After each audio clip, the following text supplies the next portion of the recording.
Okay, we're going to go ahead and get started.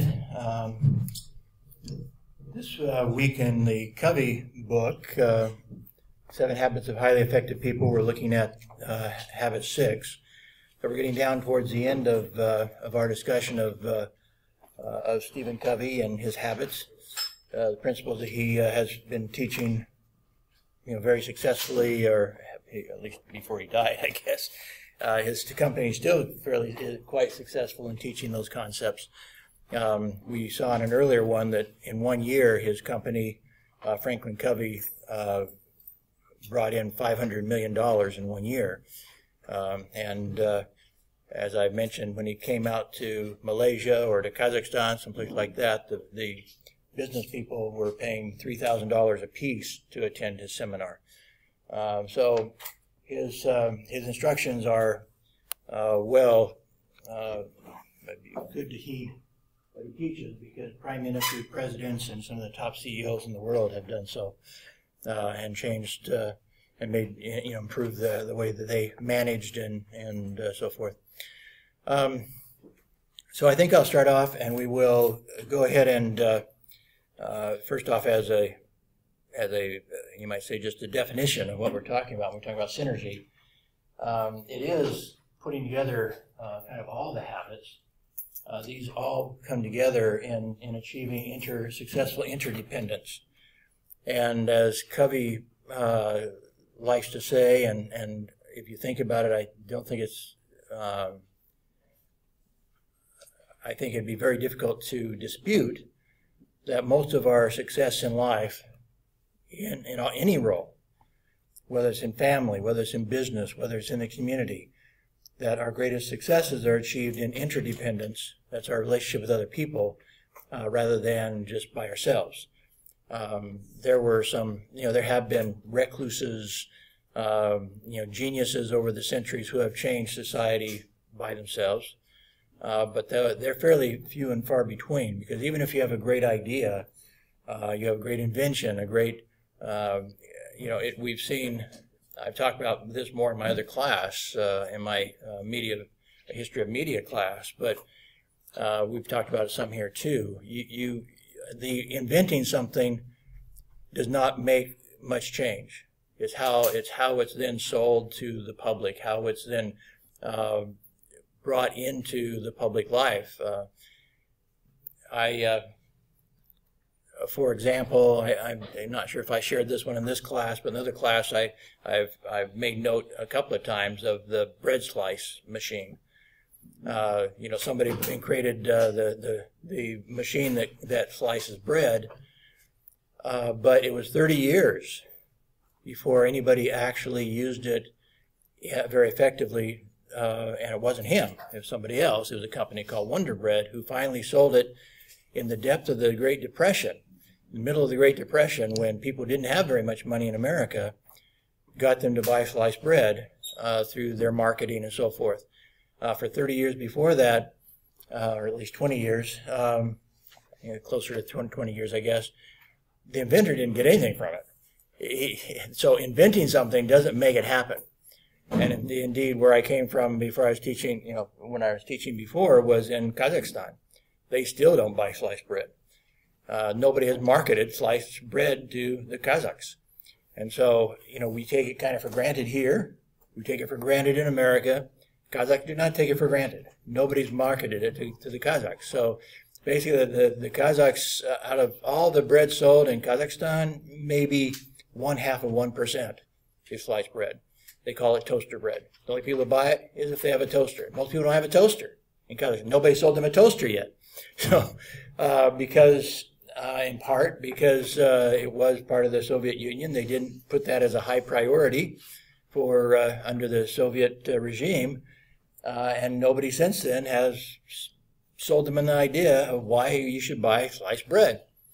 That's just a silly example, but my point is that the inventor did not change the world in any sort of way. Wonder Bread did, basically, 20 years later. And you can look at many, many different technologies like that. For example, we had the internet since around 1970, 1960. I can't remember exactly what year the internet was invented, but nothing happened. It was only a domain for geeks until the early 1990s when the World Wide Web was developed to make it more user-friendly. And then, even then, when was the first great corporation built from the World Wide Web? Well, of the existing ones that have survived, we're probably talking about Google. And of course, they are extremely successful. But that was then already into the 2000s. So that was from 1970 to the 2000. We're talking about over 30 years before anybody really used the internet to make a big splash in the world, to change the world. So that's one reason why I mentioned in a previous week, whenever that was, the week before last, I think, that you are all salespeople. You may be inventors, but if you can't sell your invention, it doesn't do any good. At least not going to profit you. Somebody else is going to come along and sell your invention and make billions off of it. You're not. If you're not a good salesperson, you're not going to sell yourself very effectively. You may not get the job that you want because you don't know how to sell. You don't know how to sell yourself. You might not even get a good spouse because you don't know how to sell yourself. We're selling ourselves all the time. And sales and marketing becomes a driving force that pushes society forward. And invention doesn't do it. Marketing does it, basically. Sales does it, however you want to call that. So bring it back to what we're talking about here. We're talking about interdependence. To become interdependent, you have to basically, to be successful, you have to sell your ideas to people.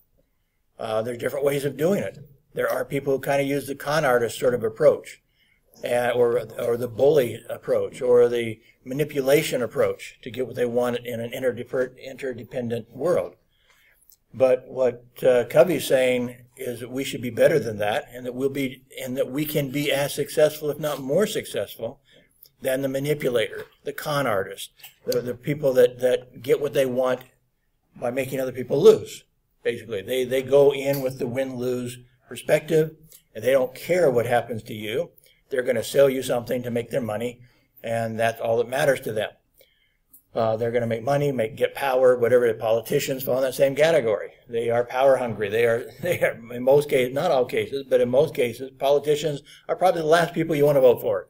You want to vote for somebody who doesn't want to be a politician, in reality. If we had our choice, let's vote for somebody who's not on the ticket and get them elected, because most politicians are in it for themselves.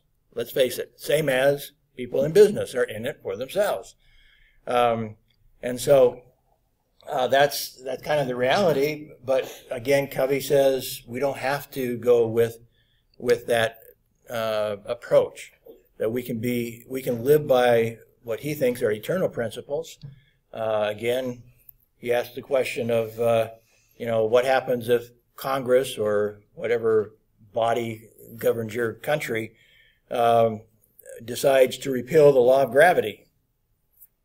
Well, they're not going to get very far, are they? You can't repeal the law of gravity, and you can't repeal some other principles of that nature, and he thinks the principles he teaches in the 7 Habits are of that nature, that they are eternal principles. They are for everybody, and that all great religions have recognized them, and that businesses should recognize them.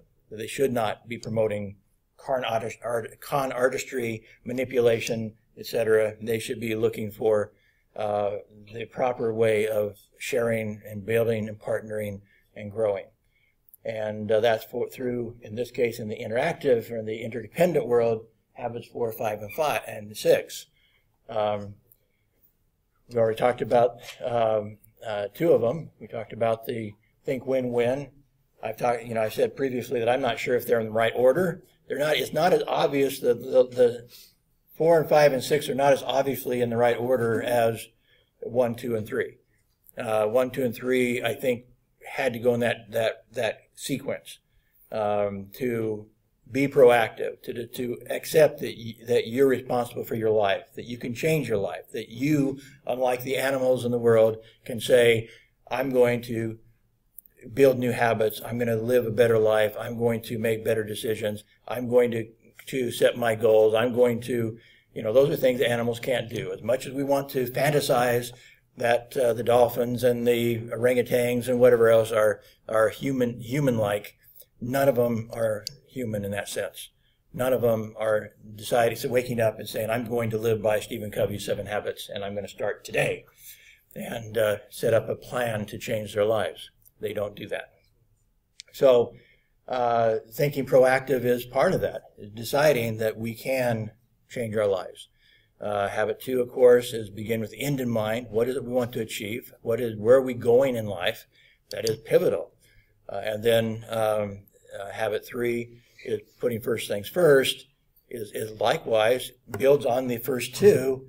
Now we have to organize our lives. We have to control our time. We have to, time is the most important and valuable commodity we have. And it's most equal commodity. In a sense, you can buy more time by buying labor. You can buy employees. But you yourself have 24 hours a day, and there's nothing you can do about it. I would love to have 36 hours a day. I have a lot of things I would like to accomplish, but I don't. And so I'm stuck with my 24. Those 3 seem to be in a fairly logical order. You don't start planning your day until you know what your long-term plan is. What is it I want to accomplish in life? And so then you start setting your goals for the day, your short-term goals, and so forth. But when we get to the 4, 5, and 6, now 6, I think, is in the obvious place. Synergizing is in the right place. But certainly 4 and 5 could be flip-flop. Thinking win-win, first off, and then seek first to understand, and then to be understood. Those 2, I think, are in clear, obvious. They're clearly flippable, and I would even argue that 5 should be 4 and 4 should be 5. 6 is in the right place because it's the culmination of 4 and 5. 4 in thinking win-win, and 5 in seeking first to understand and then to be understood are the components that put you in a position to then synergize with other people, to seek that third option, to find something that is to create a whole that's greater than greater than the parts, because if you think about it, life begins that way. 1 plus 1 in a family don't equal 2. In many cases, they equal 3, 4, 5, 6. That's that's human nature. Is that we are a synergizing species, so to speak, by our very nature. And that's in essence what we're talking about. I think it's a good, you might say, what's the right word for it? A good analogy, anyway, of what we're talking about here. That we bring people together who are very different. Man and women are very different, not just physiologically, but emotionally, psychologically. They're very different. We bring them together and start creating a family. And blood plus 1 equals more than 1, whatever it might equal. And so I think that's very similar to what happens in synergizing in the business world, is that you bring 1 or more, 1 plus 1 or multiples of that together, and you create something that none of you anticipated ahead of time. You create a new entity, a new idea, a new opportunity that none of you anticipated going into it. And so that's what synergizing's all about.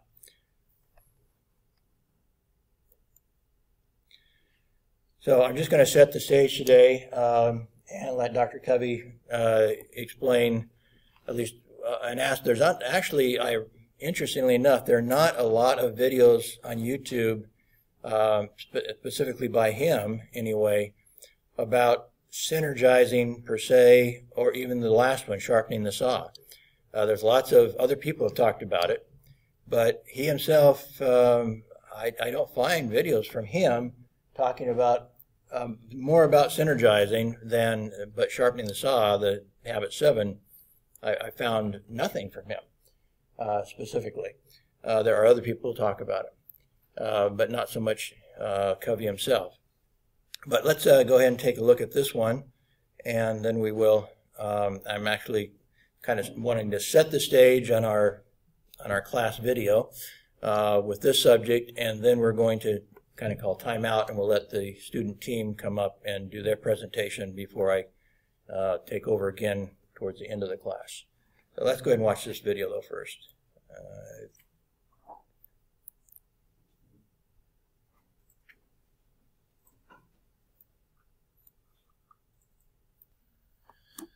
First off, just a few comments on the presentation, and then I'll go back to a strategy, or to the topic from Covey. First off, just in preparing your presentations, first off, again, do remember you're supposed to be writing a few questions. Each team should have, if there's, with the number of people you have in your team, at least 8 questions from your chapter with the answers, and that should be in your PowerPoint. And so perhaps they can add that to their PowerPoint, and I can update it and have the questions for you, because then I use those questions, not all of them, but I use the questions in my in the quizzes. So it's important for you to do that.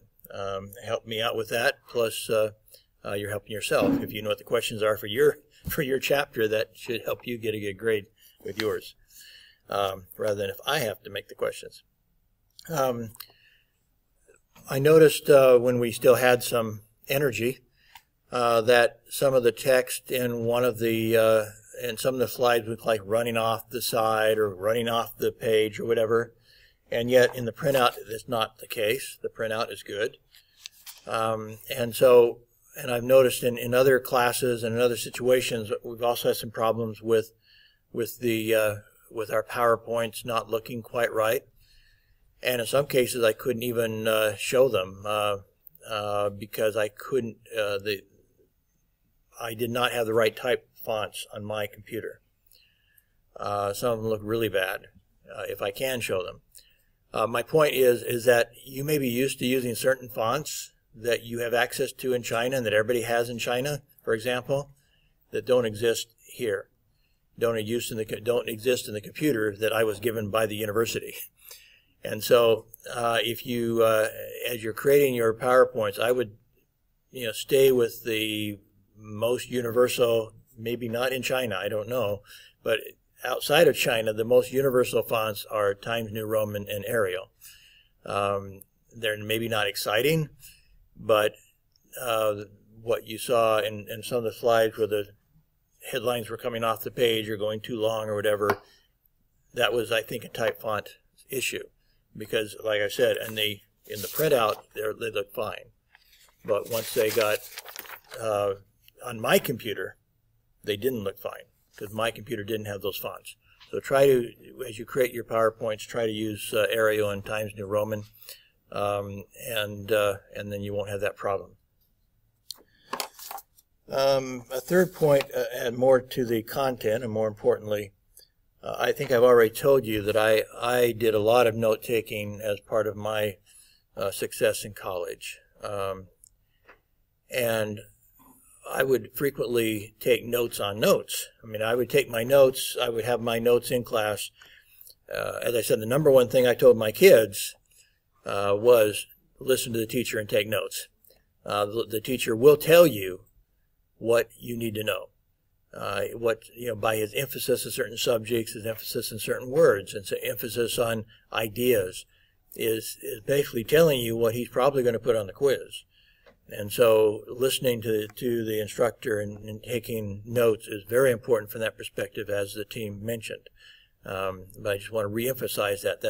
That's if I tell my kids and my grandkids anything, it's listen to the instructor and he will tell you what you need to know. Listen to him carefully, and he'll reveal what he's going to put on the quiz, typically by his emphasis within his lecture. So do that, and then, as I was saying, when I start preparing for a quiz, I depend, I work on my short-term memory. I have a good short-term memory. I don't know about long-term, but I have a good short-term memory. And but I have to work at it. There are certain, some of the techniques that were mentioned are all good techniques. Mine is basically, there is I don't know if it's a theory in education that I do believe in from my own experience and from my experience with some computer-based education, same thing, is that the best education is, I would call 3D education. Three-dimensional in the sense that you're using your ears, your eyes, and your hands, your body, typically your hands. And the hands as part of note-taking. And so besides listening carefully and watching, and hopefully they provide some visuals to help reinforce the visual part of it, that's where then the writing comes in hand. And so it's not just note-taking at the time, but then, as I started to say, when it comes time to, I guess I didn't bring it with me, but I usually carry note cards with me in order to just take notes for myself of things I still, as a professor, need to remember. In part of my scheduling of my day and so forth, I carry notes with me most of the time still. But as I'm preparing, I would look at my notes that I took originally, and I'd rewrite them. And rewrite them differently, more organized, easier to see. But that function of rewriting them, it links it, that it's a method that is used, again, a theory that has, I think, been fully substantiated, that it helps you memorize things or help you remember things if you write it out. There is a school of thought in language acquisition that's one of the most important things you can do. I have a friend who's a linguist himself, who knows, I don't know, a dozen languages. And that's one of the things he emphasized in learning languages is writing. That it helps you remember those words. It is in a sense doing. You're now applying it in the process of writing. So I do the same thing with any course, or in preparing for any quiz or whatever, as I write it out.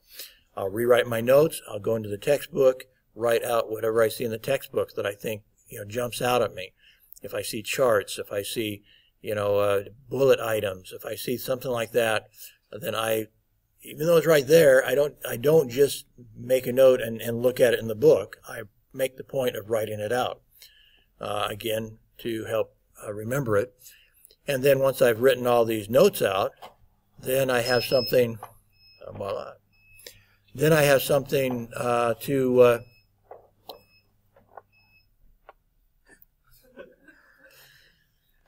to study in those last hours before the quiz. As I personally make the commitment, if it's an important test, if it's an important exam, if necessary, I'll stay up all night to do it. I know that's not necessarily what, not everybody can do that physiologically, but I may go ahead and catch a couple of hours or whatever, but working and memorizing into until 4 or 5 in the morning or whatever, if it's really a hard exam, if I'm anticipating it's really an important exam, I will do that. But part of it is writing the note cards and then being able to go through the note cards. I've written them, now I can look at them repeatedly, and then I do try to reserve some time right before the exam and not trust my short-term memory, make it even a shorter-term memory if necessary to go back through those cards one more time. So I've written everything from my notes, I've rewritten everything from my notes, I've written stuff from the textbook that I thought were important. That's in our system here, and also in Kazakhstan, not all of you have access to the entire textbook, or you're not being required to read the entire textbook. So that part may not be as important, taking notes from your textbook. But in many of the classes in America, they would expect you to read the entire textbook. I frequently would not read the entire textbook. I would take notes from the entire textbook. I would go through there and find in the same way you can listen to the professor in a good textbook, you can tell what is important by what they've emphasized with their graphics, what they've emphasized with bullet items, what they put into a chart, what they've boxed off. And so sometimes I would skim the chapter and try to find it through skimming. In America, sometimes they have an excessive amount of reading, in my perspective. And I worked my way through college. I had to work part-time to pay my tuition. And so I just simply sometimes did not have time to read every word of it. But I may have told you the story too, is I sometimes it is almost easier to remember key concepts if you don't try to remember everything. If you actually figure out what are the key concepts here that they would likely include in an exam. In worst case scenario, what are they going to include in an exam? And figure out actually what to ignore. It's kind of what I've asked you to do with making your presentations here. Figure out what to ignore. Figure out what not to present. Don't think you have to present absolutely everything from your chapter. And in that same sense, you don't have to, if you're strategic about it, you can eliminate some of the stuff that is in the textbook that you could memorize, but you really are betting that it's not going to be in the test. This is not being emphasized. It's not. So between the professor emphasizing certain things in his lecture and the textbook author himself emphasizing certain things in the way they present the textbook graphically, you have a pretty good idea what is likely to show up in the exam. And in some ways that's easier to remember those things than to try to remember everything. One time, what I started to say is one time my wife was a speed reader, my ex-wife now, but my first wife was a speed reader. And so she would consume, lots of books every month. And so because I was working part-time and so forth, I had one class where the professor assigned us like 5 books to read. No, I don't have time to read 5 books. And so I asked my wife to read the 5 books. And so she read the 5 books, and then she told me what was in them. It might not have been 5, it might have been 4, I don't know, but it's more than I could handle in my circumstances. And so she told me in some detail everything that was in those books. And then she snuck into the exam to take the exam too to see how she would do, since she read the books and I did not read the books. I got an A in the exam and she got a B minus on the exam. She actually read the books. And I just remembered what she told me from the books. And I got the better grade. And so actually in some strategies it is figure out what you really should remember and don't overload your mind with the trivia. And she had everything in her mind, but did not remember the key parts that I did remember from what she told me without having to read the books. So that is also one of the strategies. Figure out what's important, and then remember that. Don't remember everything. No point in it.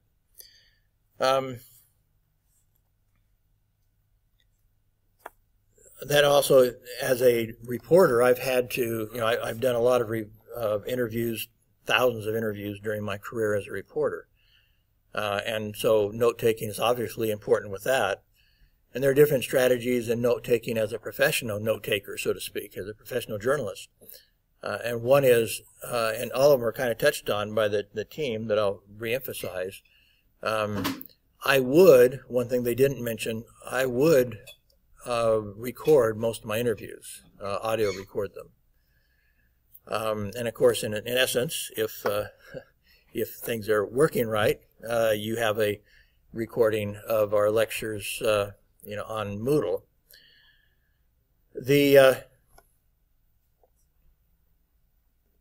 But anyway, I wouldn't necessarily go back to. In a lot of cases, I never went back to the auto recordings. But I had them in order to back me up in case there was something I felt like was really important. And so I still took notes. My notes ended up being like a table of contents for my audio.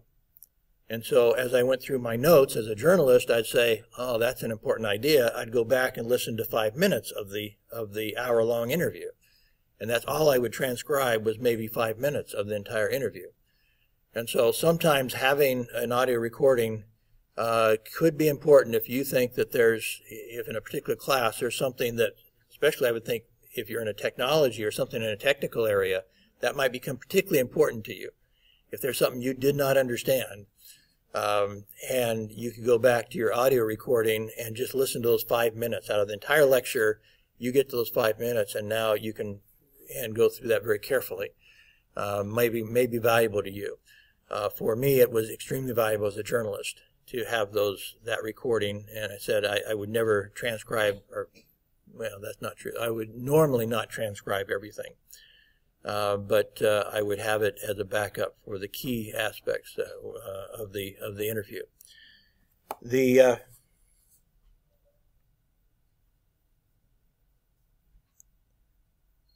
It is an art, or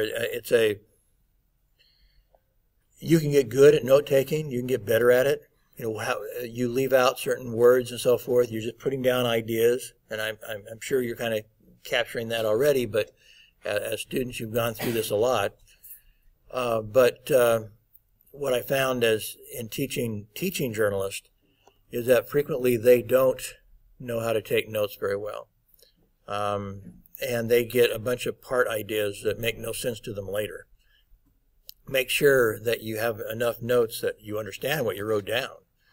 If not, then that's the other thing that the team did mention was take a look at your notes very soon after you took them and make sure you understand what you wrote down. And if that means totally rewriting them, again, it's not a waste of time to totally rewrite your notes, because it does help you remember what was spoken. Adding the kinesthetic is what we call it, kinesthetic learning. When you add the note-taking and the rewriting and so forth with your hand, that's kinesthetic learning. So I have come to the conclusion from my work with computer-based education that the very best education is what I call 3D education, where you have your eyes, your ears, and your hands involved. In computer programs, it might be working the mouse to do some sort of exercise with the mouse or whatever, because you're not writing it down necessarily, but you're using the mouse to do some interactive exercise on the computer-based education. It helps you remember that way.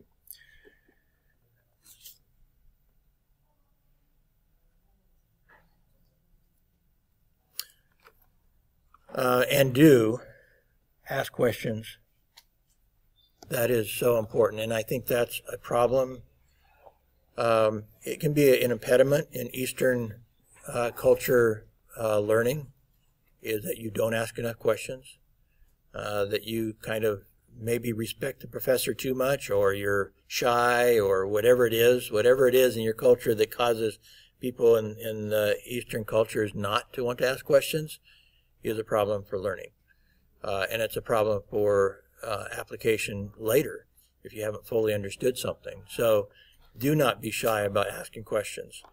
You need to push yourselves out of the comfort zone, be more proactive, as we could say, and be willing to ask those questions.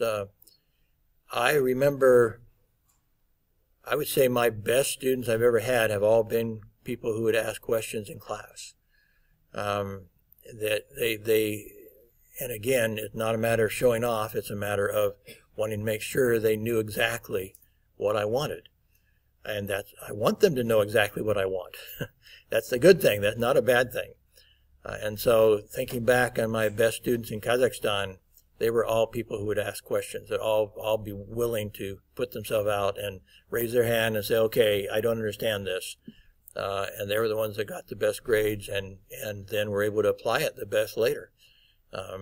Just this last week, I got an email from one of my students who thanked me for, mainly she was thanking me for being a hands-on teacher, a practical teacher, somebody who taught them what they really needed to know for the real world. She was a journalism student.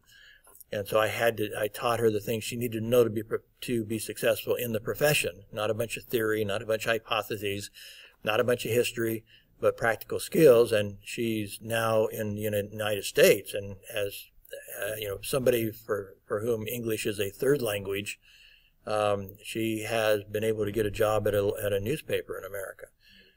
which is quite an achievement. But anyway, she was thanking me for teaching her skills of desktop publishing and of this American journalistic style and so forth that she needed to get that job. But she's also was one of the people who asked the most questions. She's not my smartest student by any means, but she would always ask questions, and she would always try, insist that I teach her what I really wanted her to know. And I did. And it was helpful to other students in the class also. She'd do it in class, not separate, sometimes separately. But I want you to ask questions in class. That's fine. It's a good thing to me. Just in the same way that Dr. Covey was talking about the importance of when somebody challenges your ideas or whatever. That's a good thing. When somebody, even in class, again, one of my students in Kazakhstan is now working for a government agency, and he was not a journalism student, but I'm not sure what class he was in, why he was taking my class, but he was in international relations was his, I think was his major. But now he's in he used to always challenge whatever I said. He brought up a lot of challenges. Maybe some of it was to kind of show off, but I felt it was very important. And I always remember his name was Desbal. Kind of an odd name anyway. And I remember Desbal very fondly. And I've interacted with him since he graduated as part of this agency and my work with in a variety of roles. And I kind of tease him sometimes about that. But definitely remember Desbal. He's always challenging and wanting me to defend my positions on different things in whatever class it was he took from me. So anyway, don't be shy. It's okay. Ask your questions. Are there any questions? And I do, as you know, usually stay here afterwards. So if you want to ask me individually, that's fine too. We are kind of at a handicap as far as learning what I'd like to teach you about this subject. There is a series of videos altogether adding up to maybe, 30 to 40 minutes about specific training on seeking the third option, the third alternative, which is basically the idea of synergizing. Dr. Covey actually co-authored a separate book on that subject. And so he introduces is co-author to this book. He introduces him, and the co-author is the one that does most of the teaching in this series of videos. Can't remember if it's 6 videos, 6 short videos of about 6 minutes each. So like I said, somewhere 35 to 40 minutes long. And so I'll be taking some questions for the quiz from that training that you'll be provided by Dr. Covey's co-author of the book of the third alternative, the third option, or whatever he calls it. But just to kind of wrap up in this class, since I was going to show you some of those videos in class. Can't do that. We've already talked about the general idea of synergizing.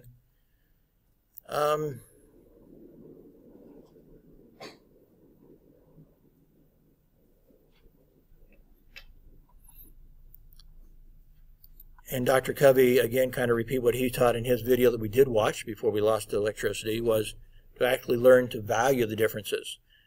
As I mentioned earlier, in the marriage, a man and woman are very different. You need to learn how to value that, or you're going to drive each other crazy, and take advantage of that, because we think very differently and make decisions in a different way. So when you're looking at valuing differences, it needs to be mental, part of it. I know some things that you don't know. You know things I don't know. So how do we combine our knowledge in a way that can be greater than the parts? Emotionally, sometimes again, that's part of our makeup. So I mentioned that within a marriage, but also works within a company. That different people react differently to different things, and that is important to understand. For example, in my area of communications, when am I going to say something that's going to offend somebody? When am I going to do something, communicate something that is going to be taken wrong, poorly. Different people will have different reactions to it.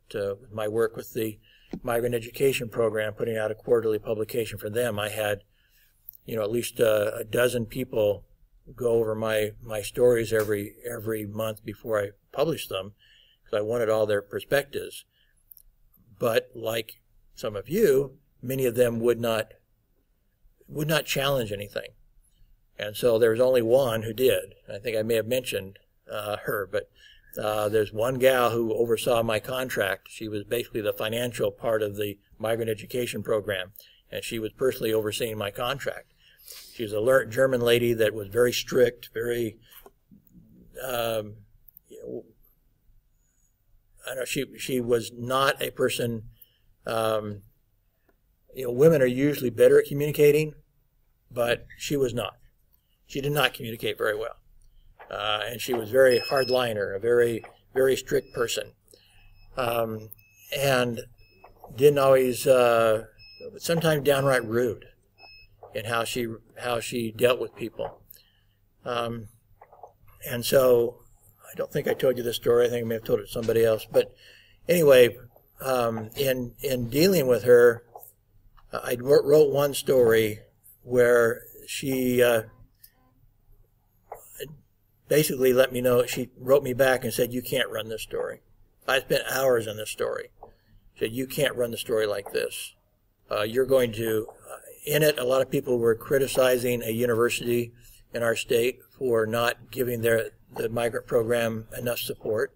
They had promised to give it a certain amount of support, and they weren't giving it the support they were supposed to. So I thought, as a journalist, this was an appropriate story, that they were not doing their part, and it might actually give them a push to do their part. But she said, "No, this is just going to make them mad, and it may hurt our program, not help it. You should not write this story in our publication." And I was kind of upset with her, because I put all this time into it, and it was a good piece journalistically, and I'd gotten lots of quotes, and I'd done all this effort. And everybody else, including her boss, said it was great. Great, great, great. All the other 12 people I sent to said, "Fine, great, great, great job, Ken. Good job, good job, good job." And like I said, even including her boss, thought it was fine. And she said, "No, you can't do it." And so my first reaction was, "Ha, I'm going to go to battle over this." And kind of get up my dukes, and I wrote this nasty email back to her, and then right before I sent the email, I kind of caught myself and said, your email could cause a lot of damage. You better sleep on this one." And so I slept on it, and in the morning, when I woke up, I realized she was right. And so I emailed her and said, "Thank you for being the one person who actually takes the time to read and give me feedback on my stories. Everybody else tells me how wonderful they are. You're the only person that ever gives me any constructive criticism." After that, she became my best friend. She was so hated by everybody else. I guess I was the only person that ever thanked her for being so mean, I guess you could say. And so she wrote a proposal to the agency that they give me a raise, they give me more money, that they can continue my contract. She just became my best supporter at that point, because part of it was her own fault that she did not have a personality that drew a lot of friendship. But on the other hand, I learned a lesson by the fact that just by waiting and giving her some positive feedback, I turned her from a potential enemy to a friend. And I was amazed at the transformation, because she was hungry for a friend within the organization, because, like I say, she had alienated so many people. So, that relates to, all these subjects, is that she challenged my thinking. My original response was to get angry. And the more I thought about it, I realized, no, she's right. I had to value her different perspective, and it was good for me. And in the process, I made a friend. It was very valuable to me, which I didn't expect. That was, if the synergistic outcome of that was anything, it was that I turned a potential enemy into a friend, into an ally, just simply by valuing her different perspective and giving her positive feedback.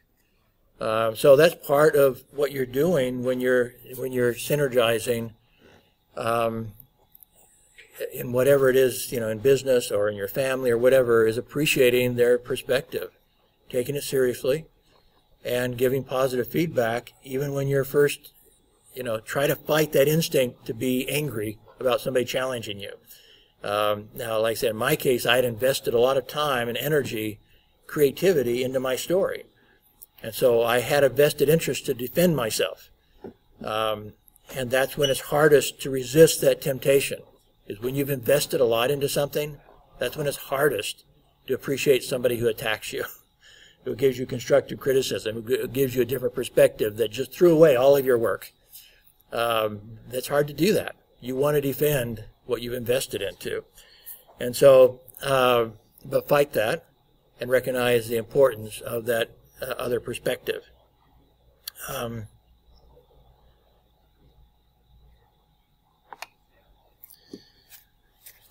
Well, anyway, take a look at the videos that are going to be posted. I'm not using a lot of videos this week, in part because I'm trying to just give you a little bit of time to kind of get caught up. But also this week, I have 2 sections, and my section tomorrow is canceled for the holiday. So I'm still going to have them. I'm going to have them do some stuff outside of class.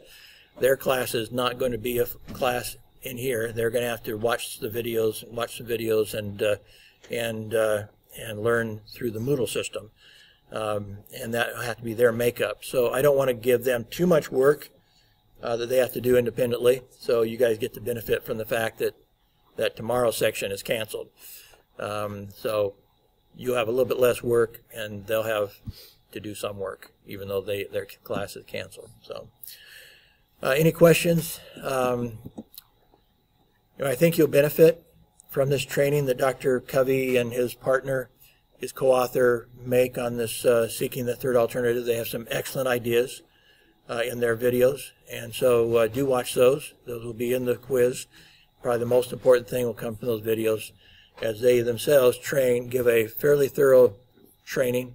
Again, only like 36 minutes or 35 to 40 minutes altogether, but it's in 6 videos, I think it is, and takes each step of this process of how do you seek that third alternative, that third option in your lives. And they give a lot of different examples and things like that make it useful to you. I think you'll benefit from it, in not just for this class, but this whole class is about helping you to achieve success in your lives. So some things that I hope you can remember and utilize throughout your lives. Okay, thank you. Have a good holiday tomorrow.